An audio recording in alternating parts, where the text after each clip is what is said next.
بسم اللہ الرحمن الرحیم الحمد للہ رب العالمین وصلی اللہ علی سیدنا محمد وآلہ الطاہرین اللہم صلی علی محمد وآل محمد۔ جس موضوع سے ہم سلسلہ وار گفتگو کر رہے تھے اس کے متعلق ایک اور سوال جو اٹھایا جاتا ہے وہ یہ ہے کہ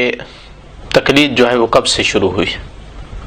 یعنی کہا جاتا ہے کہ تقلید پہلے نہیں تھی،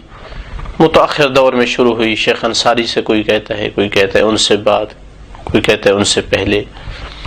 تو اعتراض کرنے والا کہتا ہے کہ تقلید کی کوئی تاریخ نہیں ہے پیچھے، تقلید پر کوئی دلیل نہیں ہے۔ تو آج ہم مختصر انداز میں اس حوالے سے گفتگو کرنا چاہتے ہیں۔ سب سے پہلے میں یہ کہوں گا کہ یعنی عیاذ باللہ اپنے مذہب کے فقہا کو یہ تہمت لگانا کہ انہوں نے دین میں ایک ایسی نئی چیز داخل کی ہے جس کا نام تقلید ہے جو پہلے نہیں تھی، جبکہ وہ علماء فقہا جنہوں نے اپنی ساری زندگی وقف کر رکھی ہے حقیقی دین کو سمجھ کر لوگوں تک پہنچانے کے لیے، تو کوئی بندہ گھر بیٹھے ایسی بات کرے اور ان کو اس قسم کی تہمت دے، بہت بڑا ظلم ہے۔ اگر کسی چیز کا علم نہ ہو تو انسان کو چاہیے کہ اس حوالے سے علماء سے رابطہ کرے اور علماء سے پوچھے۔ تو جہاں تک تقلید کا تعلق ہے تو چاہے اس کا نام جس دور میں جو بھی رہا ہو، لیکن جو اس کا حقیقی معنی ہے ہم اس کے حوالے سے بات کریں گے، اور وہ یہ ہے کہ ایک بندہ جو کسی فیلڈ میں جاہل ہے، کسی فیلڈ کے مسائل کو نہیں جانتا ہے، اس فیلڈ کے کسی جاننے والے قابل اعتماد، قابل وثوق انسان سے رجوع کرے اور اس کی بات پر اپنی زندگی کے آثار مترتب کرے، یہ تقلید ہے۔ اب ممکن ہے نام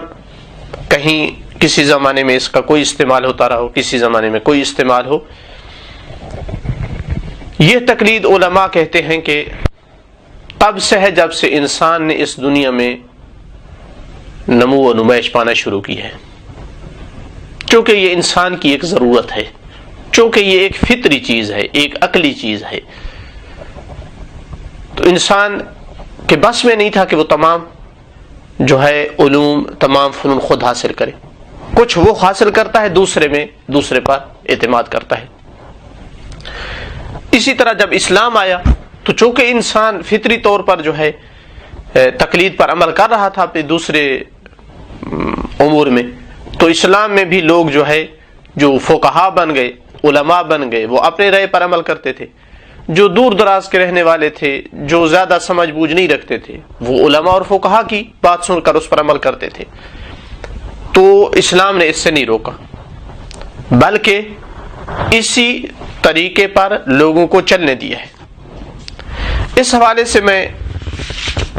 ثبوت کے طور پر، تاکہ یقین ہو جائے کہ یہ بات درست ہے کہ اسلام کے پہلے دن سے ہی جو ہے وہ تقلید بھی ساتھ ساتھ آ رہی ہے، میں دو چیزیں پیش کروں گا۔ ایک قدما علماء کے کچھ اقوال، اور دوسرا روایات۔ مثلا شیخ طوسی گواہی دیتے ہیں اپنی کتاب عدۃ الاصول میں، جلد نمبر 2 صفحہ نمبر 730 پر، والذی نذهب الیہ انہ یجوز للعامی الذی لا یقدر علی البحث والتفتیش تقلید العالم۔ ہمارا جو مذہب ہے وہ یہ ہے کہ وہ بندہ کہ جو عامی ہے، دین میں فقاہت نہیں رکھتا ہے، عام انسان ہے، اس کے لیے ہے کہ وہ عالم کی تقلید کرے۔ جو بھی دین میں اپنی سرچ، اپنی تحقیق، اپنی تفتیش نہیں کر سکتا، تحقیق نہیں کر سکتا، وہ عالم کی تقلید کرے۔ اس پر آگے جو دلیل ذکر کرتے ہیں، کہتے ہیں دلیل یہ ہے کہ زمانہ علی علیہ السلام سے لے کر آج تک ہم نے مومنین کا یہ عمل دیکھا ہے۔ ایک آدمی جو نہیں جانتا وہ مفتی کے پاس آ کر فتویٰ لیتا ہے اور اس پر عمل کرتا ہے۔ آج تک کہتے ہیں ہم نے نہیں سنا کہ کسی نے اس پر اعتراض کیا ہو کہ تیرا اس مفتی سے فتویٰ لینا جائز نہیں ہے، یا اس فتوے پر عمل کرنا تیرا جائز نہیں ہے، بلکہ اس کو کہا جائے کہ تجھ پر تحقیق واجب ہے، خود تحقیق کرو اور دلیل ڈھونڈو۔ کہتے ہیں بہت سارے ایسے لوگ ائمہ کے ساتھ بھی رہ رہے تھے جو دوسرے علماء سے سن کر عمل کرتے تھے، اور کسی امام نے کسی آدمی کو اس عمل سے نہیں روکا ہے۔ تو میں یہاں کہوں گا کہ اے مرحوم شیخ طوسی صاحب، آپ نے کوئی بندہ ایسا نہیں سنا ہے جس نے تقلید سے روکا ہو، اس لیے کہ آپ کو کے دور میں ایسے محقق نہیں تھے جن محققین سے ہمارا واسطہ پڑا ہے۔ اگر یہ آپ کے دور میں ہوتے یا آپ ہمارے زمانے پائے جاتے تو آپ بھی یہ بات سن لیتے کہ کوئی ایسا محقق آیا ہے جو کہتا ہے کہ نہیں تقلید جائز نہیں ہے، یہ تقلید مثلاً حرام ہے۔ تو یہ ایک گواہی ہو گئی۔ دوسری گواہی سید مرتضی علم الہدی اپنی کتاب ذریعہ جلد نمبر 2 صفحہ نمبر 320 پہ لکھتے ہیں والذی یدل علی حسن تقلید العام للمفتی انہ لا خلاف بین الامت قدیما و حدیثا، کہ جس بات میں نہ قدیماً اختلاف پایا گیا ہے نہ آج کے دور میں اختلاف ہے، وہ یہ ہے کہ ایک عام آدمی ایک مفتی کی تقلید کرے۔ نہ پہلے کوئی اختلاف اس میں پایا گیا ہے نہ اب اس میں کوئی اختلاف ہے کہ عام آدمی ایک مفتی کی طرف رجوع کرے اور اس کا قول قبول کرنا لازم ہے۔ کیوں؟ چونکہ وہ خود متمکن نہیں ہے کہ احکام کا استنباط کر سکے۔ جس نے اس بات میں مخالفت کی ومن خالف ذلک کان خارقا للاجماع، پہلے والوں کا اور آخری زمانے والوں کا بھی اجماع کا وہ بندہ مخالف ہے۔ تو دونوں اعلام مذہب نص کر رہے ہیں تقلید، لفظ تقلید کہ عامی تقلید کرے، اور اجماع ہے، امیر المومنین کے دور سے ہے، کسی کو اس میں اختلاف نہیں ہے۔ تو اس سے ایک اور بات ہمارے لیے واضح ہوتی ہے کہ یہ جو بعض اعتراض کرتے ہیں کہ تقلید تو ان آخری مجتہدوں نے اپنی توضیح المسائل میں لکھی ہے، پہلے تو کتابوں میں علماء کے ذکر ہی نہیں تھی، تقلید احکام میں ذکر ہی نہیں ہوتی تھی۔ یہ بیچارے یہ باتیں کر کے اپنی علمی میراث، اپنے مذہب کی علمی میراث میں اپنے فقیر ہونے کا پتہ دیتے ہیں، ہم کتنے مسکین ہیں، ہماری معلومات کتنی ناقص ہیں۔ چونکہ صرف اتنا فرق ہو گیا کہ پہلے علماء اصولی کتابوں میں بحث ذکر کرتے تھے تقلید اور اس کے احکام اور مجتہد کے، اور آخری علماء نے مثلا فقہ کی کتابوں میں ذکر کیا ہے، تو دیکھا کہ بزرگ علماء سابق علماء کے فقہ کی کتابوں میں نہیں ہے کہا ہے کہ یہ بحث پہلے موجود نہیں تھی۔ یعنی اتنی ناقص معلومات ہیں، یعنی انہیں پتہ ہی نہیں ہے کہ ہمارے بزرگ علماء سید مرتضی شیخ طوسی ان کی کتابیں کتنی ہیں، کون کون سی ہیں، کس علم میں ہیں اور ان میں کیا ہے، ورنہ یہ نہ کہتے۔ یعنی ان کا اتنا علم ہوتا، ان کو اتنا پتہ ہوتا تو نہ کہتے کہ تقلید کی بحث جو ہے یہ آخری علماء نے شروع کی ہے۔ یہ تھا علماء کی گواہی۔ اب اگر روایات چاہیے کہ جن سے ثابت ہو کہ بھئی تقلید پہلے سے آ رہی ہے، بعد والے علماء نے اس کو نہیں بنایا ہے، تو اس حوالے سے میں مقدمے کے طور پر ایک کہوں گا کہ مفتی کا پایا جانا اور اس کا فتویٰ دینا یہ تقلید کا لازمہ ہے۔ اگر کوئی کہے کہ نہیں فتویٰ اور مفتی ہے، مفتی بنے اور فتویٰ بھی دے لیکن تقلید نہیں ہے،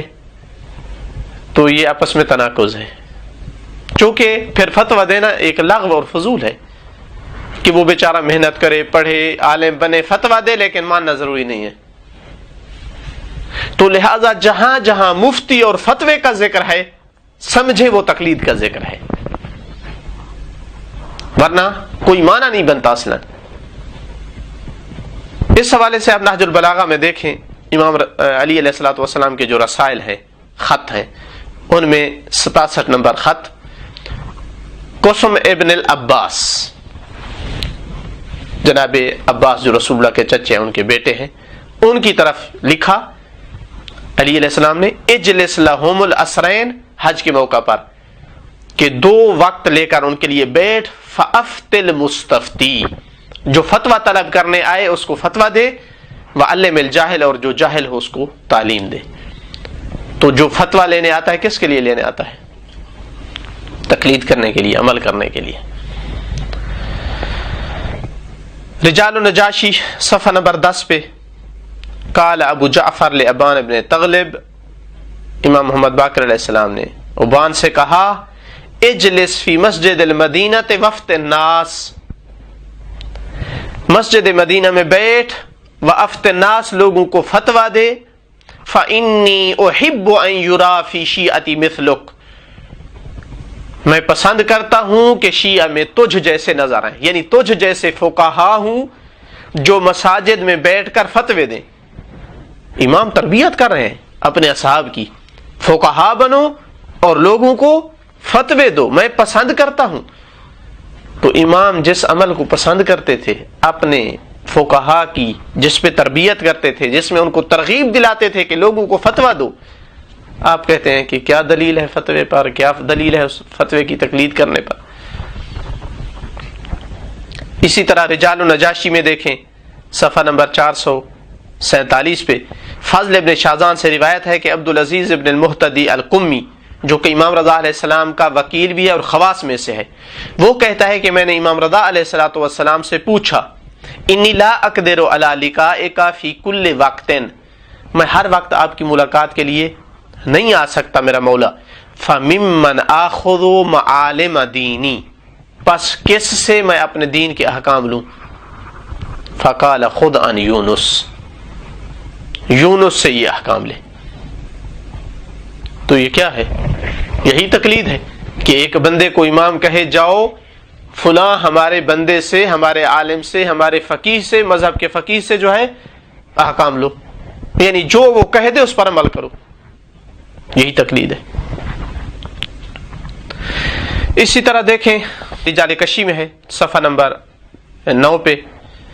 علی ابن سوید السائی کہتا ہے کہ میں نے امام موسیٰ کاظم علیہ السلام کی طرف لکھا جب وہ قید خانے میں تھے، وَأَمَّا مَا ذَكَرْتَ يَا عَلِي مِمَّنْ تَأْخُذُ مَعَالِمَ دِينِكَ، تو یہ امام علیہ السلام کی جواب، ان کی طرف سے جواب آیا کہ یا علی، یعنی یا علی بن سوید، کہ جو تو نے اپنے خط میں لکھا ہے کہ تو کس سے اپنے دین کے احکام لے، تو پھر سن، لا تأخذن معالم دینک عن غیر شیعتنا، ہرگز اپنے دین کے احکام ہمارے شیعہ کے علاوہ کسی سے نہ لینا، فإنک ان تعدیتہم اخذت دینک عن الخائنین، اگر تو ہمارے علماء، شیعہ کے علماء سے گزر گیا آگے کسی اور مذہب کے علماء کی طرف، تو نے خائنین سے اپنا دین لیا ہے۔ تو اس کا مطلب ہے کہ یہ عام رائج تھا کہ شیعہ علماء سے لوگ اپنا، مومنین اپنا دین لیتے تھے، دین کے احکام۔ ابو الحسن احمد بن حاتم، یہ جو اب روایت پڑھ رہا ہوں یہ رجال کشی صفحہ نمبر 5 پہ ہے، یہ کہتا ہے کہ میں نے ابو الحسن الثالث کی طرف لکھا، اسألہ امن آخذ معالم دینی، یعنی امام ہادی علیہ السلام کی طرف کہ میں کس سے دین کے احکام لوں۔ اس کا مطلب ہے کہ اصلاً فقہا سے دین کے احکام لینا یہ بات ثابت تھی، کیونکہ کسی نے یہ نہیں سوال کیا کہ میں لوں یا نہ لوں، آپ کے علاوہ کسی فقیہ سے فتاوی لے سکتا ہوں یا نہیں لے سکتا، کسی نے نہیں پوچھا، یعنی اس کا مطلب ہے یہ ثابت تھا۔ ہر بندہ سوال یہ کر رہا ہے کہ کون ہے وہ جس کی آپ تعین کر دیں کہ جو علم میں، فقہ میں زیادہ قابل اعتماد ہو۔ تو اس کا مطلب ہے اصلاً واضح اور ثابت چیز تھی، محل سوال بھی نہیں تھا اصلاً تقلید کرنا، فقیہ کی بات پر عمل کرنا۔ تو امام علیہ السلام نے لکھا، فہمت، چونکہ وہ کتاب لکھنے، خط لکھنے والے دو بندے تھے، انہوں نے مل کر لکھا ہے، تو امام علیہ السلام نے فرمایا کہ فہمت ما ذکرتما، جو کچھ تم نے لکھا ہے میں نے سمجھ لیا، فاسمدا فی دینکما علی مسن فی حبنا وکل کبیر تقدم فی امرنا، تعیین نہیں کی، صفات بتا دی کہ ایسا فقیہ کہ جو عمر میں، ہماری محبت میں جو ہے پرانا ہو، یعنی تجربے سے ثابت ہو کہ بندہ ہمارا محب ہے۔ بعض دفعہ معرفت کافی نہیں ہوتی، امام علیہ السلام کہنا چاہتے ہیں کہ جس کے بارے میں کافی معرفت ہو، مسن فی حبنا، ثابت ہو چکا ہو، پرانا بندہ ہے، ہمارا محب ہے، وَكُلُّ كَبِيرٍ تَقَدُّمْ فِي أَمْرِنَا، اور ہمارے امر میں، یعنی ہمارے مذہب تشیع میں پہلے سے ہے، یعنی اس کا علم، اس کی فقاہت، یہ چیزیں مسلم اور ثابت ہیں۔ آج نیت دعوے دار سامنے نہیں آیا ہے. ہر ایسے کی طرف قصد کرو، اس کے پاس جاؤ اپنے دین کو حاصل کرنے کے لیے. فَإِنَّهُمْ كَافُوكُمْ انشاءاللہ، ایسے علماء فقہا تمہارے لیے کافی ہے. ابھی تک کوئی بندہ پوچھے کہ کیا تقلید پر دلیل ہے، کب سے یہ تقلید شروع ہوئی ہے؟ رجال کشی 595 پیج پر علی ابن مسیب کہتا ہے کہ میں نے امام رضا علیہ السلام سے عرض کی، شقتی بعیدہ، میرا گھر دور ہے بہت، وَلَسْتُ أَصِلُ إِلَيْكَ فِي كُلِّ وَقْتٍ، ہر وقت آپ کے پاس نہیں آ سکتا ہوں. فَمِمَّنْ آخُذُ مَعَالِمَ دِينِي، کس سے اپنے دین کے معالم لوں، دین کے مسائل مہم مسئلے لوں. قال من زکریا ابن آدم القمی، زکریا ابن آدم القمی سے لو، المأمون علی الدین والدنیا، اس لیے کہ اس میں دین اور دنیا میں انسان اس پر اعتماد کر سکتا ہے، امین ہے وہ. قال علی ابن المسیب فلما انصرفت، کہتا ہے جب میں واپس پلٹا، قدمت علی زکریا ابن آدم فسألتہ اما احتجت الیہ، جو بات میں محتاج ہوتا تھا جس کی طرف پوچھنے کا، اس سے پوچھ لیتا تھا. یہی تقلید ہے، عالم سے پوچھو، دین کے مسائل اس پر عمل کرو. مزید اگر اس حوالے سے مثلا کوئی روایت سننی ہے، روایات بہت ساری ہیں لیکن ساری پیش نہیں کی جا سکتی. اتنا وسیع پیمانے پہ یہ مسئلہ چل رہا تھا مسلمانوں میں، تشیع میں، اتنا واضح طور پر کہ رجال کشی میں 3 جگہ پر صاحب کتاب نے ایک مجموعہ لکھا ہے فقہا کا، 6-7 نام. امام محمد باقر علیہ السلام اور امام صادق علیہ السلام کے اصحاب کا ایک مجموعہ لکھا ہے، ایک مجموعہ امام موسیٰ کاظم علیہ السلام کے اصحاب کا لکھا ہے، ایک امام جواد علیہ السلام کے اصحاب فقہا کا مجموعہ. کہتا ہے کہ یہ لوگ جو ہے یہ فقہا تھے جن پر فقہ میں لوگ جن کی طاعت کرتے تھے، جو بات یہ کہہ دیتے وہ آخری ہوتی تھی. مثلا ان میں سے ایک کے بارے میں عبارت پڑھوں، یہ صفحہ نمبر 238 پہ آئی ہے. کہتا ہے اجتماعت الاصابہ، یعنی شیعہ علماء فقہا شیعہ صاحبان علم سب کے سب کا اجماع تھا کس بات پر؟ علی تصدیق ہؤلاء الاولین من اصحاب ابی جعفر و ابی عبداللہ، ان علماء اور فقہا پر کہ جو اصحاب امام محمد باقر اور اصحاب امام صادق علیہ السلام یعنی ان کے پہلے اصحاب میں سے ہیں، وَنْقَادُوا لَهُمْ بِالْفِقْهِ، فقہ میں جن کے طرف منقاد تھے یعنی جن کے مطیع تھے، جن کی بات کے آگے چو چرا نہیں کرتے تھے. ان کے پھر نام لکھے، زرارہ ہے، محمد بن مسلم ہے، برید الاجلی ہے، اور کہا کہ ان میں سے افقہ ترین جو ہے وہ زیادہ فقیہ جو ہے وہ زرارہ ہے.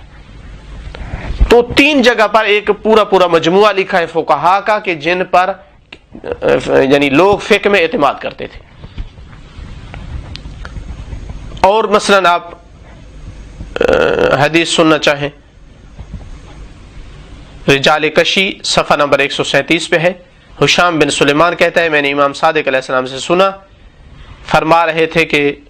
ما اجد احدا احیا ذکرنا و احادیث ابی،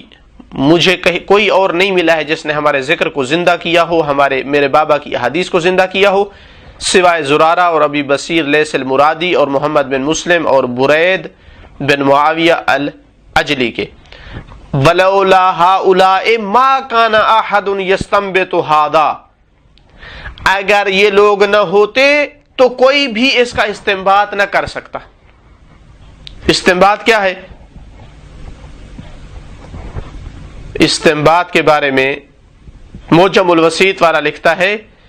کہ کسی شے کو بڑی کوشش کر کے نکالنا. وَيُقَالُ اسْتَنبَطَ الْفَقِيهُ الْحُكْمَ، فقیہ نے حکم کا استنباط کیا. تو امام صادق علیہ السلام فرما رہے ہیں کہ اگر یہ لوگ نہ ہوتے تو کوئی اس کا استنباط نہ کرتا، یعنی ہمارے روایات سے لوگوں کے جو مسائل ہیں، ہؤلاء حفاظ الدین و امناء ابی علی حلال اللہ و حرامہ، یہ دین کے محافظ ہیں اور میرے بابا کے حلال اور حرام پر امین ہیں۔ احتجاج میں روایت ہے جلد نمبر 2 اور 458 پیج پر امام عسکری علیہ السلام سے، کہ جس میں امام علیہ السلام نے چند ایک اوصاف بتائیں فقیہ کی، اس کے بعد یہ جملہ فرمایا فَلِلْعَوَامِ أَن يُقَلِّدُوهُ، بس عوام کے لیے ضروری ہے کہ ایسے فقیہ کی تقلید کرے۔ تو روایات بہت ساری ہیں جو تقلید کے جواز پر دلالت کر رہی ہیں۔ ہماری اس گفتگو کا نتیجہ یہ ہوا کہ قدماء علماء بھی گواہی دیتے ہیں کہ تقلید تب سے چل رہی ہے جب سے ائمہ تھے، اور یہ روایات بھی دلالت کرتی ہیں کہ تقلید اس دور میں سے دور کے ساتھ ساتھ آ رہی ہے، ائمہ کے زمانے کے ساتھ ساتھ، لہذا اب کے بعد کسی کو یہ حق نہیں ہے کہ کوئی پوچھے کہ تقلید پر کیا دلیل ہے، یا مثلا تقلید جو ہے وہ کب سے شروع ہوئی ہے، اگر وہ ائمہ کی کلام پر ایمان اور اعتقاد رکھتا ہے۔